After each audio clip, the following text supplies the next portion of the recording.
عمران خان کی پسند ترک صوفی شاعر یونس امری کون تھے؟ روزنامہ قدرت کی ویڈیو دیکھنے کے لیے ابھی یوٹیوب چینل پر سبسکرائب کریں اور بیل آئیکن پر بھی کلک کریں۔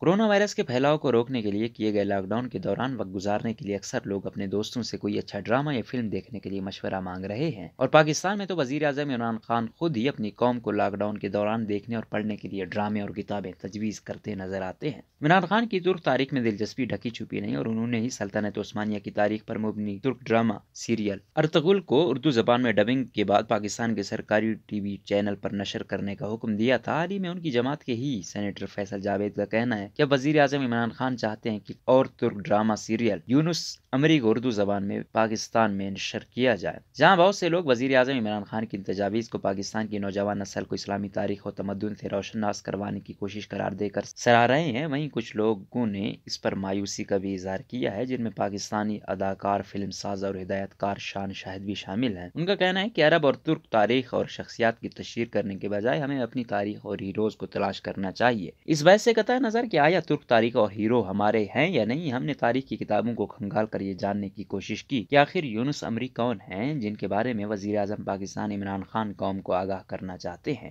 یونس امری کون ہے؟ یونس امری 1238 میں پیدا ہوئے، 1320 کو وفات پا گئے، ترک زبان کے مشہور صوفی شاعر تھے جو 13ویں صدی عیسوی میں اناطولیہ میں، جس کا بیشتر حصہ دور حاضر کا ترکی کہلاتا ہے، رہائش پذیر رہے۔ یونس امری کی زندگی کے بارے میں بہت سی مصدقہ معلومات و تاریخ کے اوراق میں گم ہو کر رہ گئی، لیکن ان کی زندگی کے بہت سے قصے آج بھی ترک لوک داستانوں کا اہم حصہ ہیں، جنہیں بہت شوق سے پڑھا، سنا اور گایا جاتا ہے۔ 1071 میں جب اناطولیہ میں سلجوق سلطنت قائم ہوئی تو کونیا کو اس کا دارالحکومت چنا گیا، اور اس دور میں اسلامی تہذیب و ثقافت کو فروغ دینے پر خاص توجہ دی گئی۔ یہی وہ دور ہے جب اس علاقے میں مولانا جلال الدین رومی، ابن العربی اور یونس امری جیسی شخصیات سامنے آئیں۔ صباح الدین یوبگلو اپنی کتاب یونس امری میں لکھتے ہیں کہ یونس نے جب سن 1240 میں اناطولیہ میں آنکھ کھولی تو نہ صرف یہ خطہ نہ صرف تجارتی اور فنون لطیفہ کی سرگرمیوں کا محور تھا، بلکہ سیاسی کشمکش کا بھی شکار تھا۔ 1230 میں اناطولیہ پر منگول حملے نے ترک بادشاہ علیہ پرسلان کی سلجوقی سلطنت کو کمزور کیا، اور سلجوقی سلطنت کا اثر و رسوخ چند شہروں تک ہی محدود ہو کر رہ گیا، جہاں اس خطے میں سلجوقی اثر و رسوخ کم ہوتا جا رہا تھا۔ وہیں سلطنت عثمانیہ کے بانی ارطغرل کے بیٹے غازی عثمان بازنطینی فوجوں کو شکست دے کر علاقے میں اپنی طاقت بڑھا رہے تھے۔ تاہم سلجوق دور میں صوفی علماء کو معاشرے میں خاص مقام حاصل تھا، اور یہ صوفی نہ صرف مذہبی معاملات میں بادشاہ اور قوم کی رہنمائی کرتے تھے، بلکہ ان کے پاس بہت سے اہم سیاسی عہدے بھی تھے۔ یونس امری بھی سلجوق دور میں سرکاری عہدے پر فائز رہے۔ یونس امری کا تصوف کی طرف سفر۔ یونس امری کا تعلق ایک غریب کسان گھرانے سے تھا۔ تصوف کی طرف ان کے سفر کے بارے میں یونیورسٹی آف پنسلوانیا کے ڈاکٹر دردران اپنی تحقیق یونس امرا اینڈ ہیومنزم میں رقم تراز ہیں کہ ایک سال جب قحط سالی کی وجہ سے فصل کم ہوئی تو یونس نے جنگلی پھل اکٹھے کیا، اور اس وقت کے مشہور صوفی عالم حاجی بختاش ولی کی درسگاہ پر جا کر ان سے پھلوں کے بدلے کاشتکاری کے لیے بیجوں کا مطالبہ کیا۔ کہاوت ہے کہ حاجی بختاش ولی نے انہیں اس کے بدلے 3 بار دعا دینے کی پیشکش کی، لیکن یونس امری نے بیج لینے پر ہی مصر رہے۔ اس پر حاجی بختاش نے انہیں بیج دے دیا۔ یونس امری یہ بیج لے کر اپنے گاؤں کی طرف روانہ ہو گئے، لیکن راستے میں انہیں خیال آیا کہ انہوں نے دعا کے بدلے بیج لے کر غلطی کر دی۔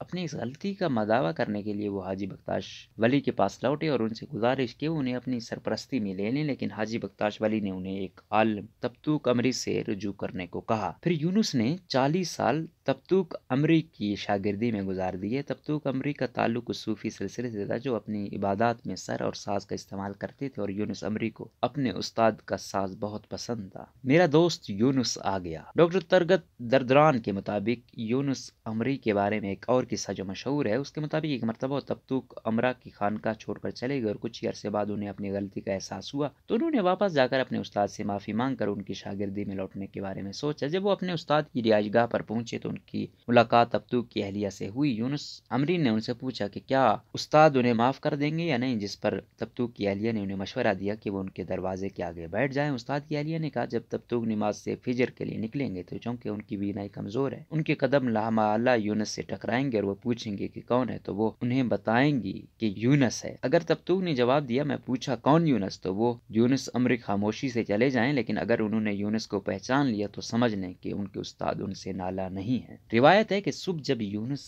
امری کے استاد کے قدم ان سے ٹکرائے اور انہوں نے پوچھا کون ہے، تو ان کی اہلیہ نے انہیں بتایا کہ یونس ہے، تو تبتوک نے خوشی سے کہا میرا دوست یونس آ گیا۔ یونس امری عام الفاظ میں خاص پیغام دینے والے صوفی شاعر۔ یونس امری کے دور کے ادب میں فارسی اور عربی الفاظ کا استعمال زیادہ کیا جاتا ہے، جس کی وجہ اناطولیہ میں رہنے والے عام ترک اس سے سمجھنے سے قاصر تھے۔ یونس امری وہ پہلے ترک صوفی شاعر تھے جنہوں نے اپنی شاعری کے لیے آسان ترک زبان کا انتخاب کیا، جس کی وجہ سے ان پیغام عوام کے دلوں میں اترا اور ان کی مقبولیت اور پیروکاروں میں تیزی سے اضافہ ہوا۔ ترک تاریخ دان مصطفیٰ عزت باقی المعروف الباقی گلپ نارلی اپنی کتاب یونس امری اور تصوف میں لکھتے ہیں کہ یونس امری نے وحدانیت، خدا اور اس کے بندوں سے محبت کو اپنی تعلیمات کا محور بنایا۔ ان کے مطابق یونس نے اپنی شاعری کے ذریعے اسلام کے 3 درجے بیان کیے، پہلا ایمان یعنی ایک خدا پر یقین، اور دوسرا اسلام یعنی اسلامی اصولوں کی پابندی، اور تیسرا احسان یعنی خدا کے بندوں سے حسن سلوک۔ اور ان کے مطابق صوفی وہ ہے جو اسلام کے پہلے 2 درجے عبور کر لے اور تیسرے کی تلاش میں رہے۔ یونس امری کی شاعری کا سب سے پرانا ریکارڈ 15ویں صدی کے مسودوں کی صورت میں ملا،